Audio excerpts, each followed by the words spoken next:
ဒီနေ့လေ့လာရမယ်စကားပြောနမူနာပုံစံကတော့ဒါဟာခတ်ကြောင်ကြောင်ခတ်ယူယူတွေးခေါ်ပဲဆိုတာကိုအင်္ဂလိပ်လိုဘယ်လိုပြောမလဲပေါ့နော်ဒါနဲ့ပတ်သက်ပြီးတော့လေ့လာမှာဖြစ်ပါတယ်ခင်ဗျာကြည့်အောင်ပါ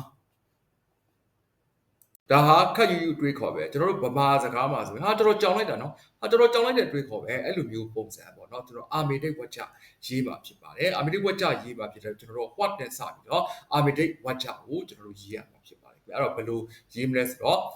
ခတ်ယူယူတွေးခေါ်ပဲ silly idea SIL silly idea ခတ်ကြောင်ကြောင်တွေးခေါ်ပဲဟာဒါကြောင်လိုက်တာ what a silly idea it was နောက်က2 plus infinitive ပုံစံလိုက်ပြီးတော့ရေးရမှာဖြစ်ပါတယ် what a silly idea it was 2 plus infinitive ပုံစံအသုံးဖြစ်ပါတယ်ခင်ဗျာနမူနာဝါကျများကိုကြည့်အောင်ပါ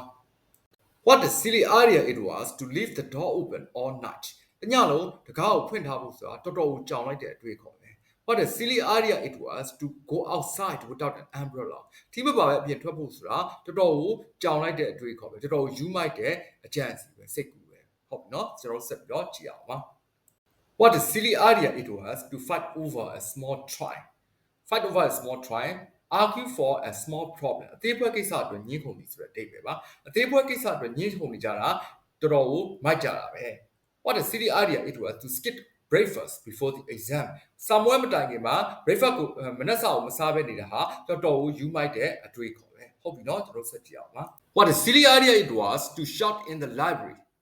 စာကြည့်တဲ့ထဲမှာအဖြစ်နေတာဟာယူကြောင်ကြောင်စိတ်ကူးပဲယူမိုက်တဲ့စိတ်ကူးပဲ What a silly idea it was to lend him all your money သူကိုမင်းရဲ့ပတ်စံတွေအကုန်ချိလိုက်တာဟာယူကြောင်ကြောင်စိတ်ကူးပဲဒါမလုံတဲ့နဲ့လုံရเนาะဟုတ်ပြီဆက်ကြည့်အောင်ပါ What a silly idea it was to swim in the river during the storm ပုံတိုင်းကာလမှာမြစ်ထဲမှာရေကူးတာဟာယူမိုက်တဲ့အတွေးခေါ်ပဲ What a silly idea it was to trust a stranger with your back လူစိမ်းတယောက်ကိုယုံကြည်ပြီးတော့အိတ်ကိုထည့်ပစ်လိုက်တာဟာယူမိုက်တဲ့အတွေးခေါ်ပဲဟုတ်ပြီเนาะဆက်ပြီးတော့ကြည့်အောင်ပါ What a silly idea it was to sleep so late before work အလုံးတိုင်းကြီးရန်နောက်ကြပြီးမှအိတ်တာဟာယူမိုက်တဲ့အတွေးခေါ်ပဲ What a silly idea it was to wish for something without doing anything to achieve it တခုခုကိုအောင်မြင်အောင်မစွမ်းဆောင်ပဲနဲ့မျှော်လင့်နေတာဟာယူမိုက်တဲ့အတွေးခေါ်ပဲဟုတ်ပြီเนาะဒါကတော့ကျွန်တော်တို့ကဒါဟာခတ်ကြောင်ကြောင်အတွေးခေါ်ပဲဒါဟာ